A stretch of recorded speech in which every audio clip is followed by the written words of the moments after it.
धन्यवाद. लेखक श्रीयुत मिलिंद सबनीस यांचा परिचय करून देण्याची विनंती मी मकरंद केळकर यांना करतो.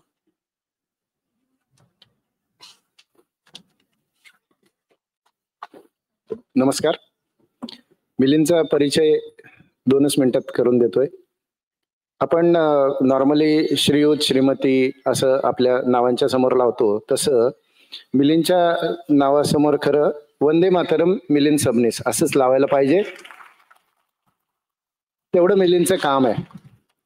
आज जो आपण हा 150वा वाढदिवस साजरा करतोय वंदे मातरमचा, तर ही तारीख आणि ही तिथी ज्यांनी स्वतःच्या संशोधनातनं सिद्ध केली असे मिलिंद सबनीस आहेत.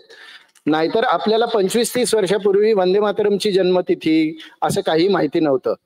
पण आम्ही एकत्र गेली 30 वर्ष काम करतोय वंदे मातरम या विषयावर, आणि वंदे मातरम सारखा विषय घेऊन इतक्या वर्ष नेटाने तो आमच्याकडनं पण काम करून घेतोय.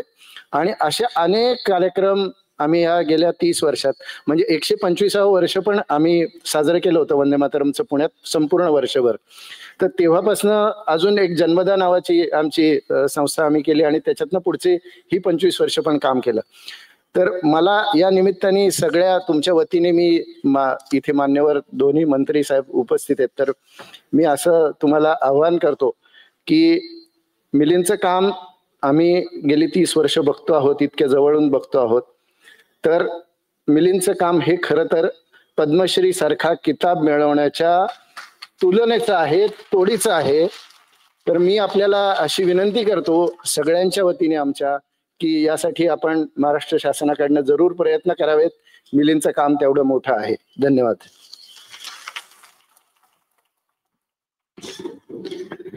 लेखक मिलिंद सबनीस यांचं 15वं पुस्तक आहे.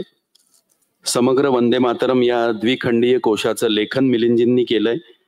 एका राष्ट्रीय गीताच्या शोधाचा प्रवास म्हणजे आजचं पुस्तक आहे. 1994 साली बंकिमचंद्र चटर्जींच्या स्मृती शताब्दी वर्षामध्ये आमच्या या मित्रांनी अमरेंद्र गाडगीळ यांनी लिहिलेलं वंदे मातरम वाचलं आणि तो झपाटला गेला.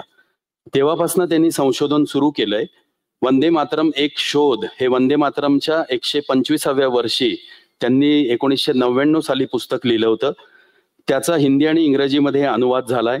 2014 साली 2 खंडांचं समग्र वंदे मातरम हे 1000 पानांचा ग्रंथ त्यांनी सिद्ध केलाय. याशिवाय राष्ट्रध्वज, राष्ट्रगीत, राजमुद्रा या राष्ट्रीय प्रतीकावरील स्वतंत्र पुस्तकं त्यांनी लिहिलेली आहेत.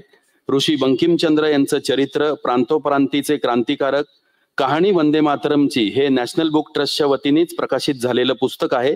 ते 6 भारतीय भाषांमध्ये अनुवादित झालेलं आहे. त्यांच्या घरामध्ये वारकरी संप्रदायाचा मोठा वारसा आहे. त्यामुळे समन्वयातनं अनुबंधीतून कसं पुढे जावं हे बालपणापासूनच आमच्या मिलिंदजींना माहिती आहे. मिलिंदजींचं हे 15वं पुस्तक प्रकाशित होतंय. त्यांना मी मनोगत व्यक्त करण्यासाठी आमंत्रित करतो आणि मग आपण पुस्तकाचं प्रकाशन करू.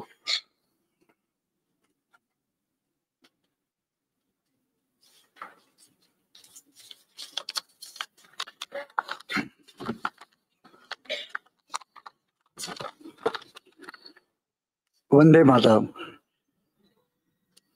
व्यासपीठावरील सर्व आदरणीय व्यक्तिमत्व आणि आपण सर्व, आजचा दिवस मोठा भाग्याचा आहे.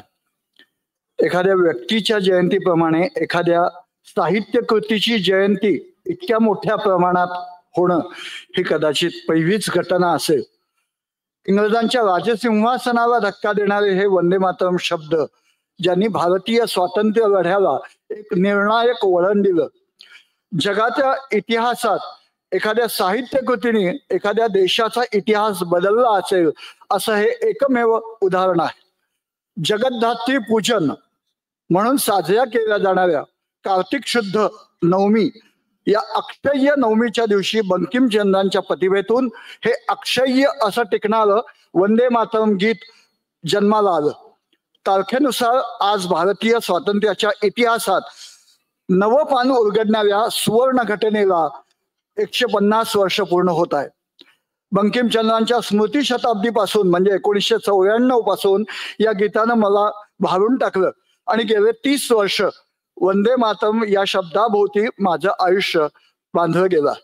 या शोध कार्यात माझ्या गुरुप्रमाणे असणारा माझा मित्र सचिन जोशी याचं सहकार्य आणि मार्गदर्शन मिळालंय. आज तो इथं नाहीये. 150व्या वर्षानिमित्त आदरणीय विनयजी सहस्त्रबुद्धे यांच्या अध्यक्षतेखाली वंदे मातरम सार्धशती समारोह समितीची आम्ही स्थापना केली आणि गेले 2 वर्ष आदरणीय केंद्रीय सांस्कृतिक मंत्री गजेंद्रसिंह शेखावत आणि संबंधित अनेक मान्यवरांच्या भेटी घेऊन हे वर्ष केंद्र पातळीवर आणि राज्य पातळीवर साजरं व्हावं यासाठी विनंती केली होती. या विनंतीमध्ये वंदे मातरमचं नाणं निघावं, टपाल तिकीट निघावं आणि विविध कार्यक्रमांचं आयोजन व्हावं अशी आम्ही विनंती केली होती. आज त्याचं फलस्वरूप आजच्याच दिवशी दिसलेलं आहे.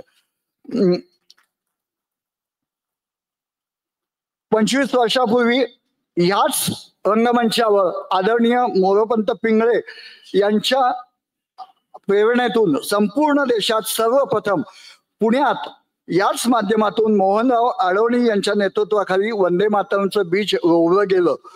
या वर्षाच्या निमित्ताने वंदे मातरम विषयी काही नवीन लिहून द्या अशी विनंती विश्वकर्मा पब्लिकेशनचे श्री सोनी साहेब आणि संदीप तापकीर यांनी केली. त्यातूनच गेले 30 वर्ष वंदे मातरमचा जो शोध कार्याचा प्रयत्न केला त्या शोध प्रवासावर वर्णन पुस्तक लिहावं अशी कल्पना पुढे आली. या वंदे मातरमच्या शोध प्रवासामध्ये नकारात्मक अनुभव जवळजवळ आलेच नाहीत असं म्हटलं तरी चालेल. हा प्रवास अत्यंत आनंददायी असा होता. या निमित्तानं मोग तपस्वी श्रीपाद जोशी, दादू मिया, कॅप्टन लक्ष्मी आणि विशेष म्हणजे आदरणीय रंगा हरीजी जे वंदे मातरमचे अभ्यासक होते, लेखक होते आणि संघाचे ज्येष्ठ असे कार्यकर्ते होते, पदाधिकारी होते. मीपणाचा रववेश येऊ न देता या शोध कार्याबद्दल लिहिणं काहीसं अवघड होतं.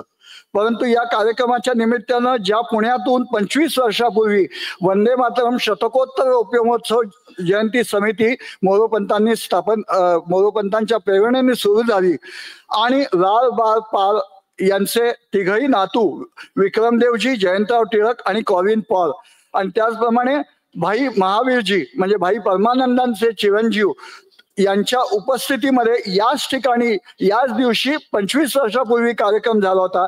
आज राजेशजी पांड्यांच्या पुढाकाराने वंदे मातरमचा तेवढाच जागा बरोबर 25 वर्षांनी याच ठिकाणी होतोय. याच्या इतकं आनंददायी दुसरं काही नाही. पुन्हा एकदा सर्व मान्यवरांचे धन्यवाद. वंदे मातरम.